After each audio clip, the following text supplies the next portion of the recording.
व्यक्ति दो विचारधाराओं से जुड़ा हुआ रहता है। एक अपने व्यक्तिगत हित को देखता है और एक व्यक्ति अपने राष्ट्र के हित को देखता है। जब जब व्यक्ति स्वयं के व्यक्तिगत हित को देखने लगता है तब राष्ट्र हित गौण होता चला जाता है, और जब व्यक्ति राष्ट्र हित की तरफ बढ़ता है तब व्यक्ति निश्चित रूप से स्वयं की भी उन्नति करता है और राष्ट्र की भी उन्नति करता है। राष्ट्र हित के विषय में सोचने का तात्पर्य ये बिल्कुल भी नहीं है कि व्यक्ति अपने विषय में सोचना बंद कर देवे। राष्ट्र का हित किससे होगा, कैसे होगा, हम उसका हित कैसे कर सकते हैं, थोड़े से विचार साझा कर लेते हैं। आप देखिएगा कि पूरे विश्व के अंदर भारत की परिस्थिति क्या है। फ्रांस का एक लेखक हुआ है रोमारोला।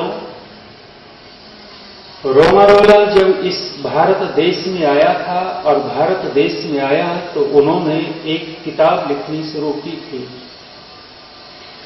किताब का नाम रखा था सीक्रेट ऑफ इंडिया।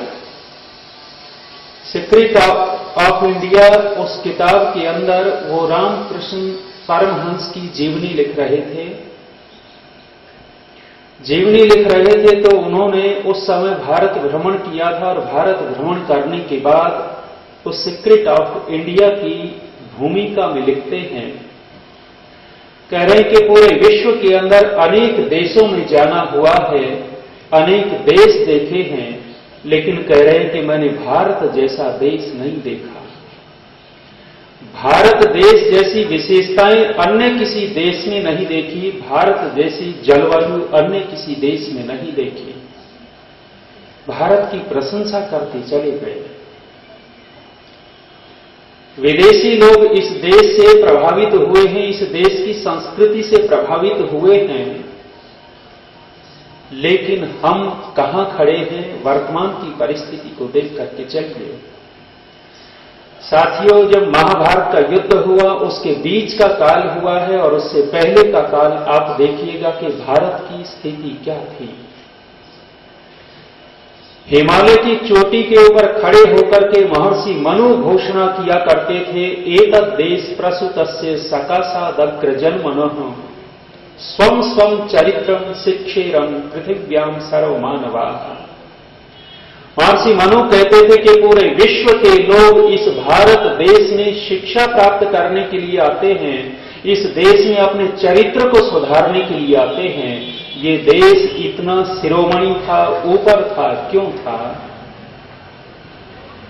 इस देश के अंदर अनेक मत संप्रदाय नहीं थे साथियों, केवल और केवल एक मत था, एक विचारधारा थी, एक धर्म था, दूसरे धर्म नहीं थे इस देश के अंदर। धर्म कौन सा था? केवल और केवल इस आर्यवर्त देश में वैदिक धर्म था, दूसरा कोई धर्म इस देश में नहीं था। जब तक वैदिक धर्म के अनुसार इस देश के लोग इस देश की परिपाटी का निर्वहन करते चले गए तब तक राष्ट्रहित सर्वोपरि था। जब से वैदिक धर्म का ह्रास होता चला गया तब से राष्ट्रहित सर्वोपरि नहीं हुआ, व्यक्तिगत सर्वोपरि हो गया। अभी 26 जनवरी के दिन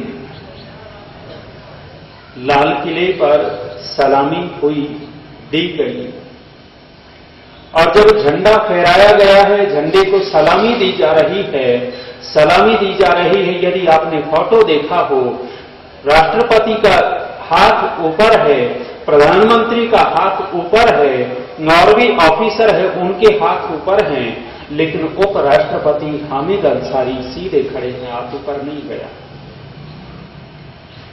झंडे को सलामी नहीं दे रहे। उनका आप देखेंगे कि उनका सर्वोपरि क्या है।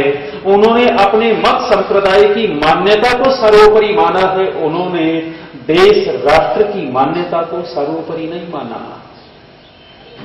यदि उनके जहन में, उनके अंदर, उनके हृदय में देश राष्ट्र बस रहा होता, यदि तिरंगा हमारे देश का प्रतीक जो है वो बस रहा होता, तो शायद उनका भी हाथ ऊपर उठ करके सलामी की तरफ जाता। लेकिन उस व्यक्ति ने राष्ट्र को सर्वोपरि नहीं रखा। किसको सर्वोपरि रखा?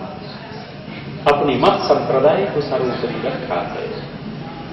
जब जब व्यक्ति अपने मत संप्रदाय से जुड़ता है, राष्ट्र से नहीं जुड़ता, तब उन्नति नहीं हो सकती।